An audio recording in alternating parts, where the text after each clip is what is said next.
Ready! The British Army. To an outsider, it looks like one single fighting force.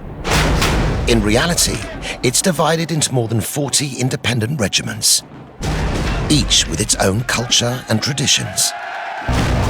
And if you want to understand the British Army, these regiments are the best place to start.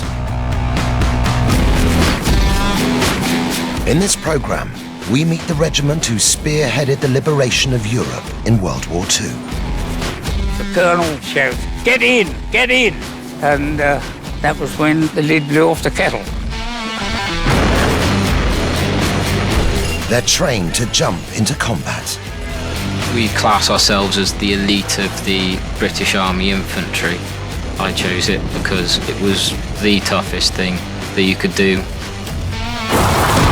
Their mascot, a Shetland pony called Pegasus. He can be unpredictable, cheeky, tries to get his own way and do stuff which most people would expect from a paratrooper. They pride themselves on being the Army's fittest regiment. Remember, this is not about how hard you can punch. It's about how hard you can take a hit.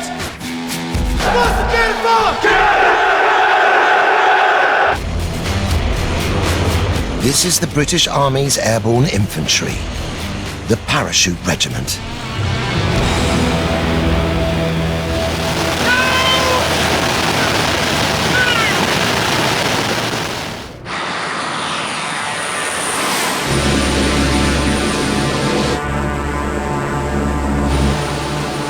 A jump, that's very difficult.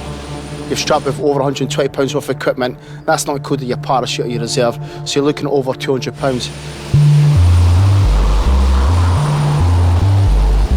The door will open, you'll all be stood there, the wind outside will be 120 knots, and you've got to step out into the unknown. Once that door opens and you feel the blast of the air, then you know it's game on. That red light comes on, then the green light, then we're off. Every man out the door.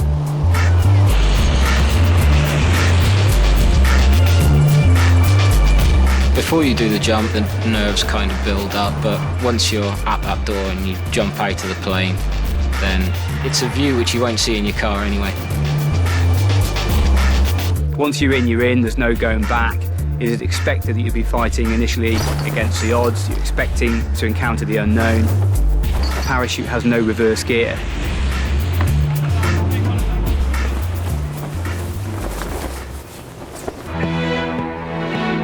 The Parachute Regiment, 1,600 soldiers. Are you sure your brother moves left a bit?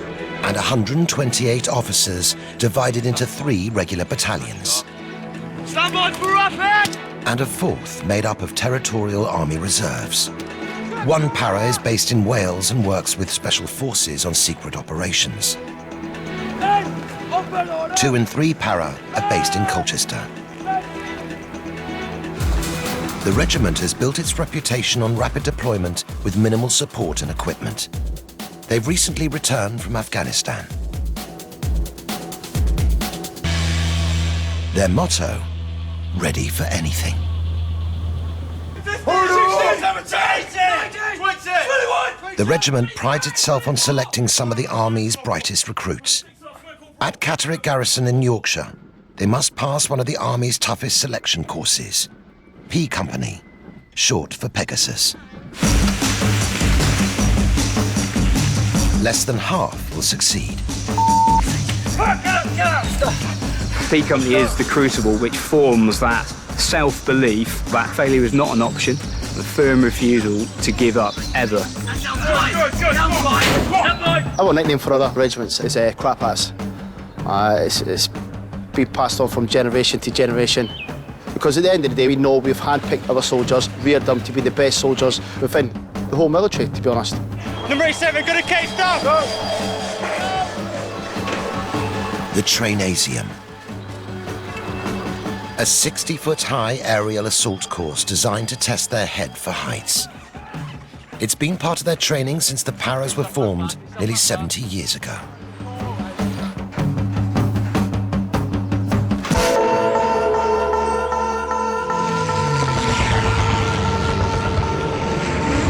In World War II, Hitler's 20,000-strong force of paratroopers were at the forefront of the Nazi invasion of Europe. Churchill was impressed. In June 1940, he ordered the creation of a British unit of 5,000 paratroopers. He hoped they would one day spearhead Europe's liberation. Major Tony Hibbert was one of the first recruits. When we started, we were totally without discipline. Life was enormous fun, but we were an absolute flower.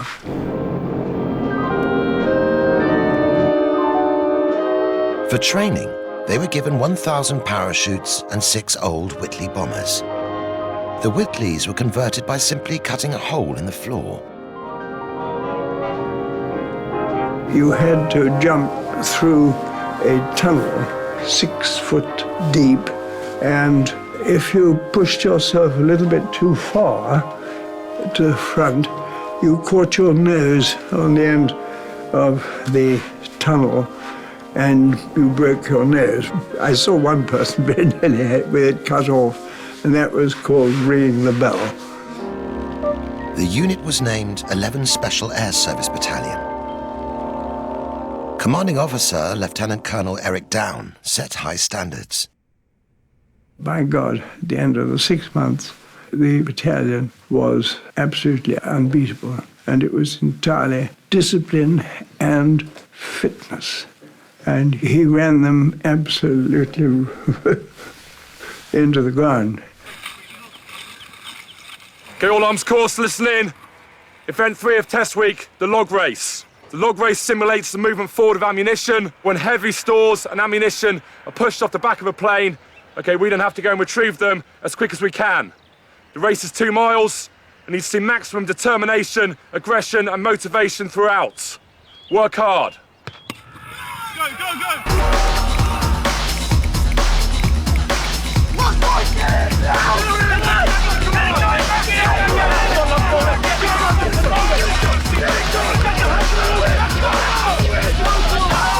On the log race, you just need to keep going.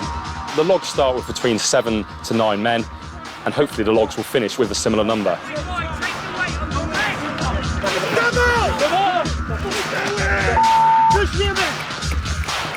The moment you let go of the log, you're out of that particular event, you're off the race, and you won't score any points. It's seen as a key team event. If people can't perform in the log race, can we trust them on the battlefield?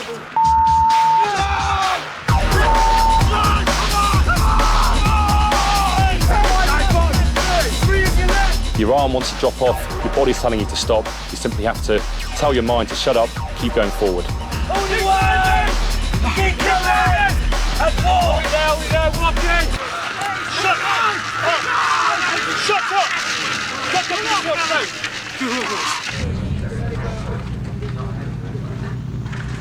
In February 1942, 116 men set off on the Para's first large-scale mission. A nighttime raid behind enemy lines in Bruneville on the French coast.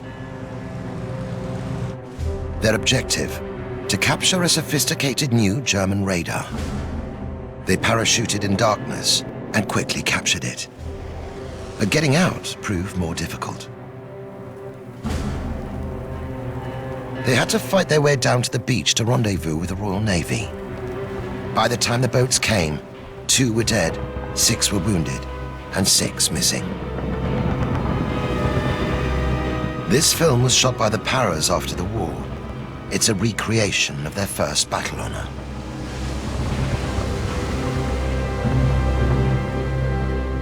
We were all immensely proud that they'd had this very considerable success. That really was the first real moment that we could be proud to be Paras. The success of this mission established the Paras' reputation for courage and determination. Thousands of new volunteers came forward, and in August 1942, the battalion became the Parachute Regiment. Never Listen in. As I pass you, you will come together, toe to toe, nose to nose, eyeball to eyeball. Do you all understand? Yes, sir! Recruits are being psyched up for one of P Company's toughest tests. A form of boxing unique to the paras. They call it milling. Remember, this is not about how hard you can punch. It's about how hard you can take a hit and continue to move forward. That man in front of you is the enemy. 1 minute for your life, you will stand toe to toe and engage in hand-to-hand combat. Stand by. What's the beautiful? Kill! What's the beautiful? Kill! What's the beautiful? Kill! The recruits are instructed not to defend themselves. They win points only for the determination, courage and aggression of their attack. Pin your ears back then, all arms, okay? Boxer stance, target area, okay? The face, that is where we're punching. Do you understand me? Yes, sir! 1 minute of controlled aggression, determination. Center! Get here, faster. Goes up, move! Come on!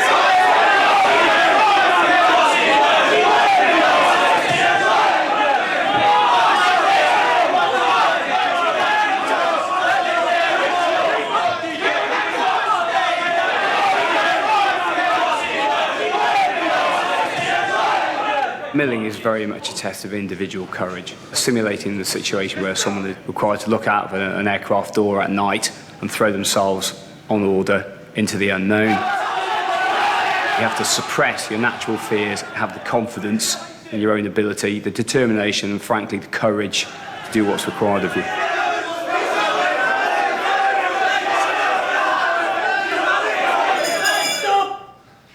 Shirts winner!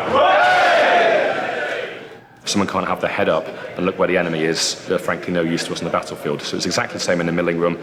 Courage in the face of adversity and looking the enemy in the eye.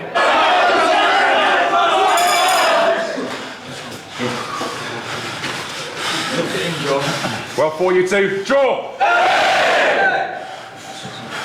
If the recruits pass P Company, they'll earn the right to wear the regiment's maroon beret.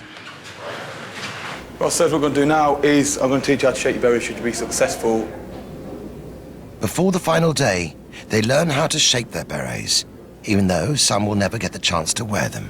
What I want you to do is just, when I say, dip the berry into the hot water, which is this side, and the cold water, then back into the hot water. The maroon beret was introduced in November 1942 by Major General Sir Frederick Arthur Montague Browning, known as Boy. He wanted to create a special sense of regimental pride. Now, pull the excess over to the right-hand side. The beret's maroon colour was chosen by Browning's wife, the novelist Daphne du Maurier. Good. And take out your cap badge. She picked it from one of the colours he used for his racehorses. Place it so that the centre of the cap badge is in between the centre and the left-hand corner of his left eye. The maroon beret is everything we strive to achieve, to become part of the airborne club, as it were. It's a dream I've had for a long time now, and it's a proud thing to belong to.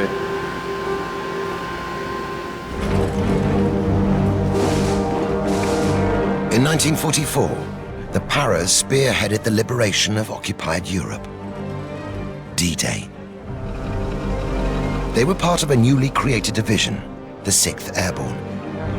Its name was designed to fool the Germans. Rather than 6 divisions, in fact, there were only 2. The British would drop more than 7,000 men from the skies.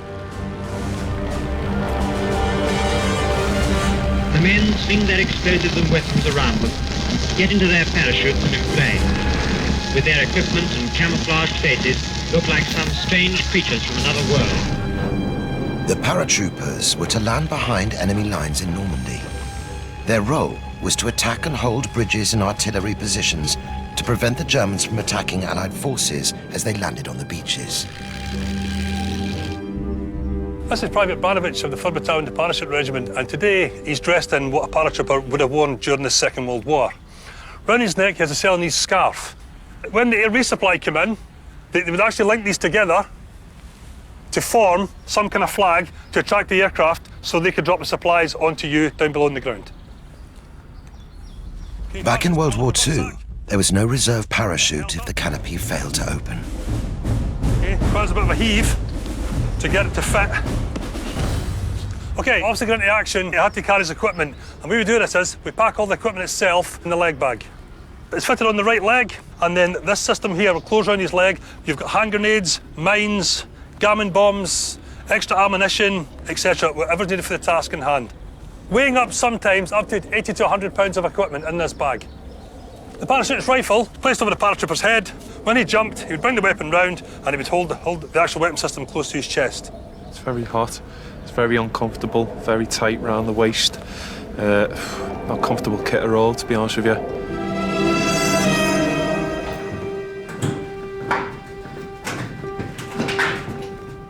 We're now inside the fuselage of a Dakota aircraft, a very iconic aircraft used with the airborne forces throughout the Second World War and right up until the mid-50s. How many paratroopers with all of their kit would you be able to fit onto a Dakota?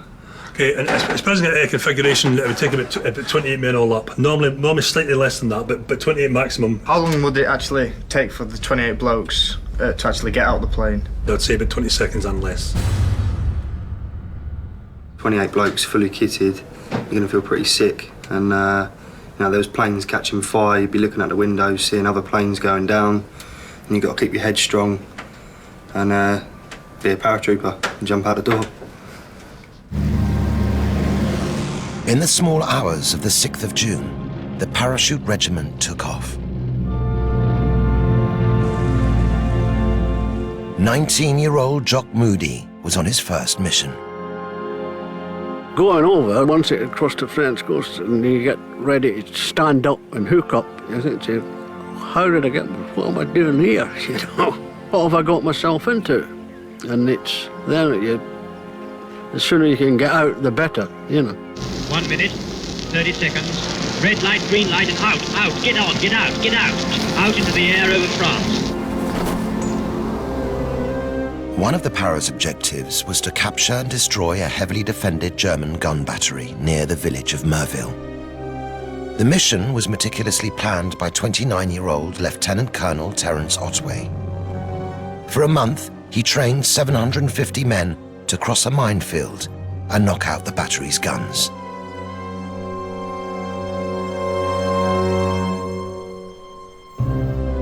At 12:50 a.m., his paratroopers dropped. But they were widely scattered. Only 150 men made it to the rendezvous point. Otway ordered the mission to continue. Sergeant Len Daniels remembers the attack. The colonel, close up to the wire, shouts, "Get in, get in!" And that was when the lid blew off the kettle. The Bosch study started to open up. Plenty of muck flying about, trace of incendiary, mortar bombs, you name it, that was thrown at us. It was chaos, chaos. It was fighting, it was hand to hand, you know. Nearly half the Paras were killed or injured, but against the odds, they captured the battery and disabled the German guns. It's unbelievable. How the hell we come to it, I should never know. It was a bit of a fright, no? I dare say I killed one. And that's about all I can remember. Yeah, I did kill one, I know that. But it didn't, I had no regrets about that. I was doing a job I'd been trained for. Despite the huge casualties, they took the objective. They adapted and they drove on against ridiculous odds. And I think it's that sort of inspiration of overcoming adversity in extreme ways, which to us epitomizes everything about the regiment, really, and everything about airborne forces.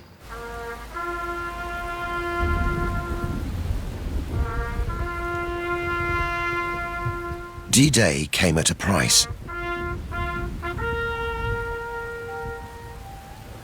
Of the 7,000 men who dropped into Normandy, 1,623 were wounded, over 1,000 killed or missing.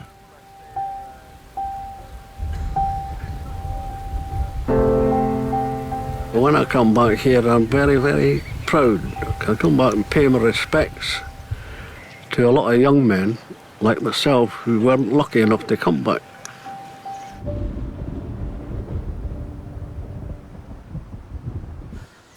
At the Remembrance Service parades, the regiment will be represented by their mascot, Pegasus.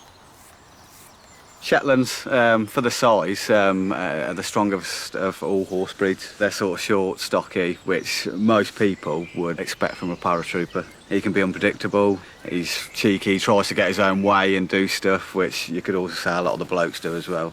So they quite go hand in hand, really. This is his ceremonial dress. Basically, it's got all the battle honours all over it. It's quite weighty, but this then defines him as Pegasus then when he's out on parade. When he puts his regalia on, it's as if he knows he's got a job to do then. His temperament changes a little bit. He stops being, I was going to say an asshole, but you can't, can you? He then sort of tends to behave, apart from if he runs away from you like he did last year, but 9 times out of 10 he's okay.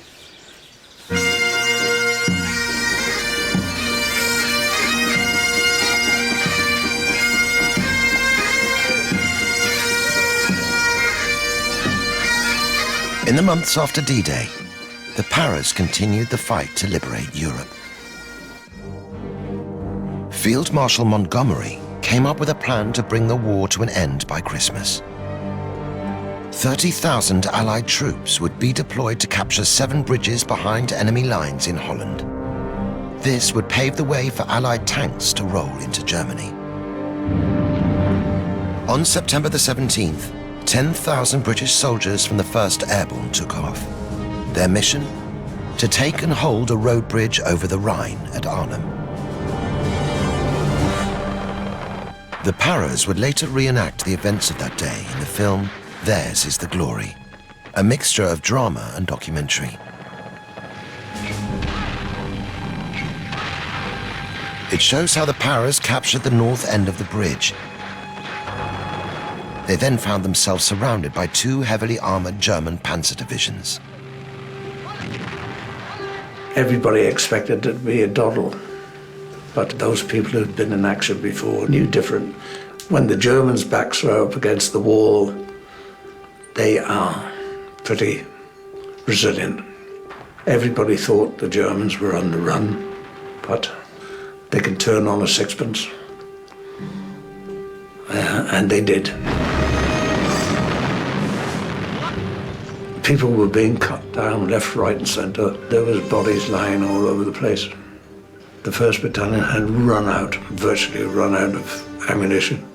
Grenades were gone. There's just no defence against a tank firing at point-blank range through the windows of a house. The Paras had orders to hold the bridge for 48 hours until ground troops arrived. But the ground troops never reached this bridge. It has gone down in history as the legendary Bridge Too Far. The Paras managed to hold out for 3 days and 4 nights.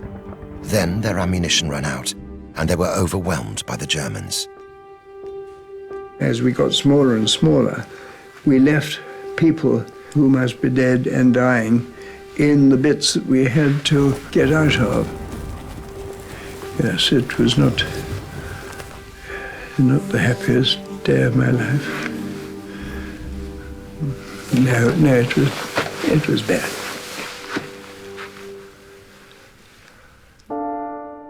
Of the 10,000 men who went to Arnhem, only 2,163 made it back. The Battle of Arnhem's the typical parachute regiment ethos. It embodies everything that we hold dear. You know, the guys fought together. To the last man, they were surrounded, outnumbered, outgunned, and still at the end of the day, they managed to hold out for days. Arnhem's extremely significant to the parachute regiment.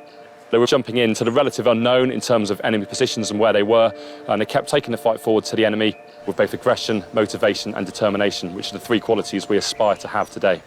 Could I ask you some questions now then, okay, about regimental history?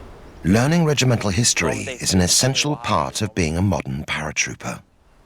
What was the operational name for Arnhem? Market Garden, sir. Yeah, Operation Market Garden. What was the name of the conflict in the Falkland Islands? Operation Corporate, sir.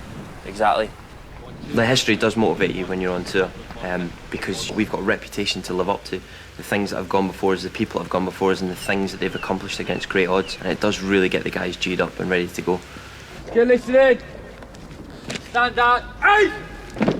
Once you shout out your P company number, you have to shout out, sir. He'll then tell you if you've passed or failed. In Catterick, it's the final day of P Company. If you pass, you stay where you are. If you fail, you turn to the right, salute, and march off to the rear, where Corporal Minchell will wait for you there. Number 2. Sir! Pass. Sir! Number 3. Sir! Pass. Sir! Number 14. Sir! Pass. Sir! Number 16. Sir! Fail.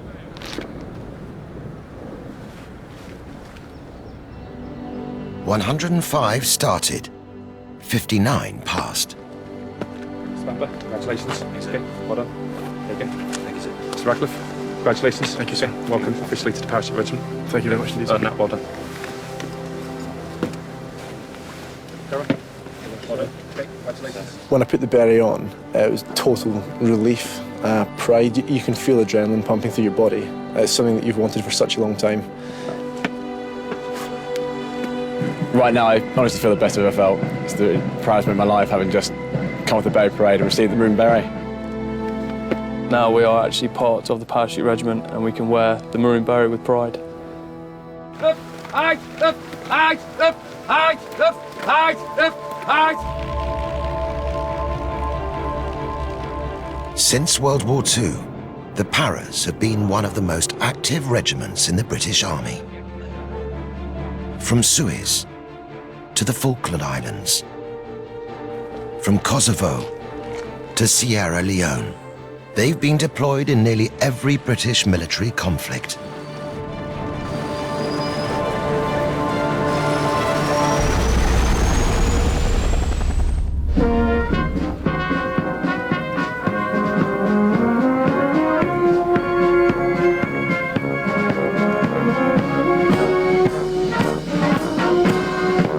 Merville Barracks in Colchester, the men are receiving campaign medals for their latest battle honour, Afghanistan. Here to congratulate them, the regiment's Colonel-in-Chief, His Royal Highness the Prince of Wales. The regiment's veterans are also present at the parade. We come here to support the lads from the regiment because we've all been through what they've been through before. You're never an ex-para. You're always a para. And when I joined the Paras, it changed my life. It made me realise that I was somebody. I'd become a member of the elite, and I owe a tremendous debt of gratitude to this beret and this cap badge. In 1950, just 10 years after they were formed, Field Marshal Montgomery celebrated the Parachute Regiment's special place in the British Army. What manner of men are these who wear the maroon red beret?